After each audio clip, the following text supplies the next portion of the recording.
नमस्कार दोस्तों, ईश्वर सदैव आपका भला करे और आपकी झोलियाँ ईश्वर के आशीर्वाद से हमेशा भरी रहे।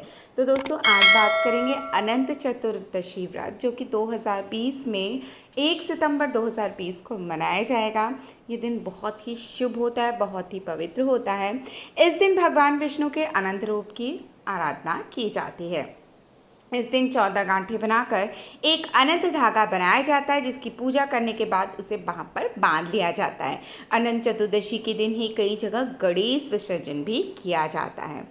मान्यता है कि भगवान ने भौतिक जगत में 14 लोक बनाए, जिसमें भूलोक, स्वरलोक, महरलोक, जनलोक, तपोलोक, ब्रह्मालोक, अतल, वितल, सतल, रसातल, तलातल, महातल और पाताल हैं। मान्यता है कि अनंत सूत के जो 14 गांठें होती हैं और 14 लोगों की वो प्रतीक होती हैं। यह भी मान्यता है कि जो 14 सालों तक लगातार अनंत चतुर्दशी का व्रत रखता है, उस व्यक्ति को विष्णु लोक की प्राप्ति होती है। अनंत सूत को महिलाएं जो हैं वो बाएं हाथ में बांधती हैं और पुरुष लोग उसे दाहिने हाथ पे बांधते हैं। इसके के पीछे एक बहुत विशेष कथा भी है, जो मैं आपको इस वीडियो में बताऊंगी। इसके अलावा इसका जो शुभ मुहूर्त है पूजा का, देखिए इस दिन चूँकि 1 सितंबर को सुबह 6 बजे से लेकर 9:41 तक अनंत चतुर्दशी की पूजा का बहुत ही शुभ समय है। यदि इस समय पूजा करते हैं तो उसका विशेष लाभ मिलेगा। यह जो व्रत होता है, यह भाद्रपद मास के शुक्ल पक्ष की चतुर्दशी तिथि को किया जाता है। इसलिए चतुर्दशी तिथि सूर्य उदय के पश्चात 2 मुहूर्त में व्याप्त होनी चाहिए। यदि चतुर्दशी तिथि सूर्य उदय के बाद 2 मुहूर्त से पहले ही समाप्त हो जाए तो अनंत चतुर्दशी पिछले दिन ही मनाए जाने का विधान है। इस व्रत की पूजा और मुख्य जो कर्म काल है वो दिन के प्रथम भाग में करना ही शुभ माना जाता है। इसलिए आप कोशिश करें तो सुबह 6 बजे से लेकर 9:41 तक का जो विशेष शुभ मुहूर्त है, इसमें ही आप पूजन कर लें तो बहुत ही श्रेयस्कर है। और इसके बाद मध्याह्न के शुरुआती चरण में, अर्थात दोपहर के बाद जो शुरुआती चरण होता है 2 घंटे का, तो उस समय भी आप इसे कर सकते हैं, लेकिन सबसे श्रेयस्कर होगा सुबह का समय।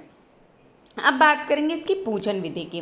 देखिए, अनंत चतुर्दशी के दिन व्रती व्यक्ति सुबह स्नान आदि नित्य कर्मों से निवृत्त होकर निराहार रहते हुए कलश की स्थापना करे और भगवान विष्णु की जो फोटो है या जो प्रतिमा है उस आपके पास, उसकी तस्वीर सामने रखें। कलश पर कुश निर्मित अनंत देव की स्थापना की जाती है और उनके आगे कुमकुम, केसर या हल्दी से रंगकर बनाए हुए कच्चे डोरे का जो 14 गांठों वाला अनंत भी रखा जाता है। यदि आप स्वयं से अनंत नहीं बना सकते तो बाज़ार में भी बहुत आसानी से मिल सकता है, तो आप बाज़ार से भी खरीद कर इसे ले आ सकते हैं।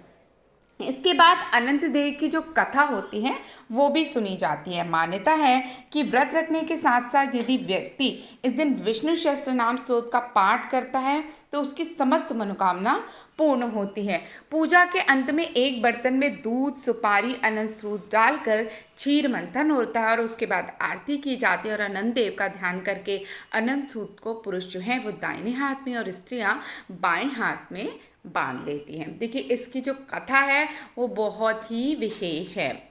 एक बार महाराज युधिष्ठिर ने राजसूय यज्ञ किया। उस समय यज्ञ मंडप का निर्माण सुंदर तो था ही, अद्भुत था। वह यज्ञ मंडप इतना मनोरम था कि जल व थल की विभिन्नता प्रतीत ही नहीं होती थी। जल में स्थल तथा स्थल में जल की भांति प्रतीत होती थी। बहुत सावधानी करने पर भी बहुत से व्यक्ति उस अद्भुत मंडप में धोखा खा चुके थे। एक बार कहीं से टहलते टहलते दुर्योधन भी उस यज्ञ मंडप में आ गए और एक तालाब को स्थल समझकर उसमें गिर गए। द्रौपदी ने यह देखकर अंधों की संतान अंधी कहकर उसका उपहास किया, जिससे दुर्योधन चिढ़ गया। देखिए, महाभारत की एक बहुत बड़ी जो आप कह सकते हैं ना, जो इसके पीछे की कहानी है, या आप कह सकते हैं महाभारत की जो कहानी है वो कहीं ना कहीं द्रौपदी की सबसे ज़्यादा आगे पीछे घूमती है। द्रौपदी के कुछ शब्दों ने पूरे पांडव वंश से के जीवन में बहुत बड़ा भूचाल लाया और ये पूरी जो कथा है वो इसी के आगे पीछे घूमती है और इसके बहुत विशेष राज हैं जो बाद में भी हमें पता चलते हैं। लेकिन निश्चित रूप से इस तरह से जब उसने व्यंग बोला कि अंधों की संतान अंधी, तो दुर्योधन के हृदय में वो जो शब्द थे वो वाण के समान जाके लग गए। उसके मन में उसके प्रति घृणा उत्पन्न हो गई उसने पांडवों से बदला लेने की ठान ली। उसके मस्तिष्क में उस अपमान का बदला लेने के लिए विचार उपजने लगे और उसने बदला लेने के लिए पांडवों को ध्रुव कीड़ा में हराकर उस अपमान का बदला लेने की सोचा। उसने पांडवों को जुए में पराजित कर दिया।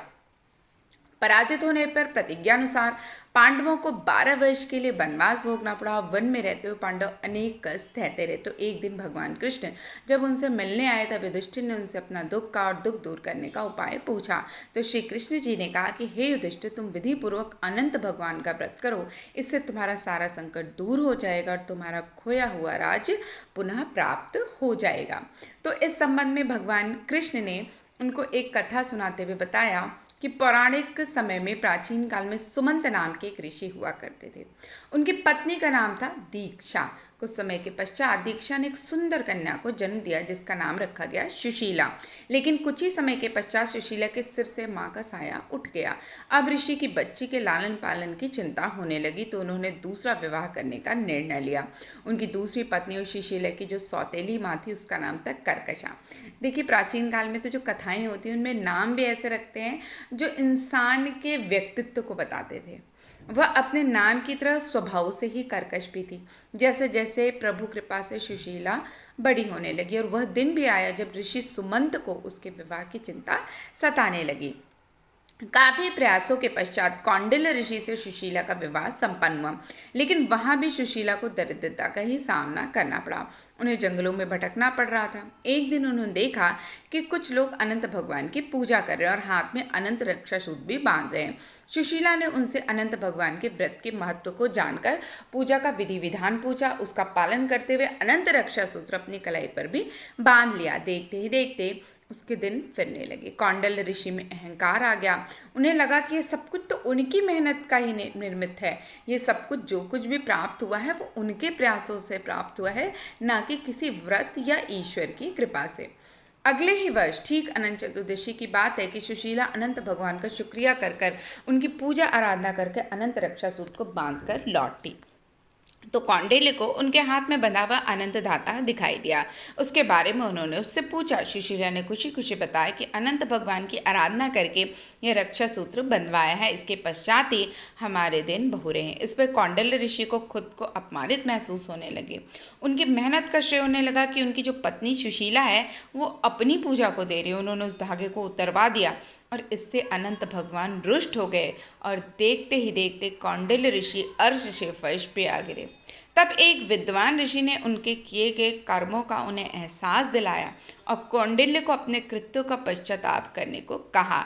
जब लगातार 14 वर्षों तक उन्होंने अनंत चतुर्दशी का उपवास रखा, तब उसके बाद भगवान श्रीहरि उनसे प्रसन्न हुए और कौंडिल्य व सुशीला को फिर से सुखपूर्वक रहने का आशीर्वाद दिया।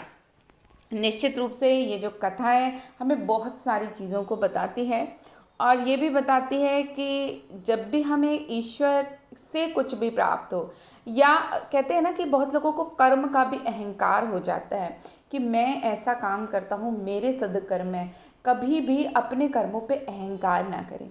जो भी कर्म आपने किए हैं, जब आप उस सद्कर्मों को भी भगवान को समर्पित कर देते हैं, तब उसका आपको सबसे बेहतरीन परिणाम मिलता है। नहीं तो कितनी बार होता है कि हम बहुत अच्छे कर्म करते हैं, लेकिन चूंकि जब हमें कर्मों का अहंकार हो जाता है तब भी वो हमारे पतन का कारक बनती है। इसलिए अपने अच्छे कर्मों, खराब कर्मों, कम से कम कोशिश करें। देखिए, खराब कर्मों को तो ईश्वर भी मना करते हैं करने के लिए, लेकिन अगर आपको अपने कर्मों का अहंकार हो जाए तो कृपया करके उसे भी त्याग दें और उसको भी ईश्वर के लिए ही निमित्त कर दें कि हे प्रभु, मैंने ये जो कर्म किए हैं वो भी आपकी ही कृपा से मैं कर पाया हूँ, इसको मेरे लिए, समाज के लिए बहुत ही अच्छा बना दे। तो निश्चित रूप से आपके ऊपर ईश्वर की कृपा भी होगी और आपके जो सत्कर्म है वो निश्चित रूप से आपको 1 गुना नहीं बल्कि 10 गुना होके मिलेंगे।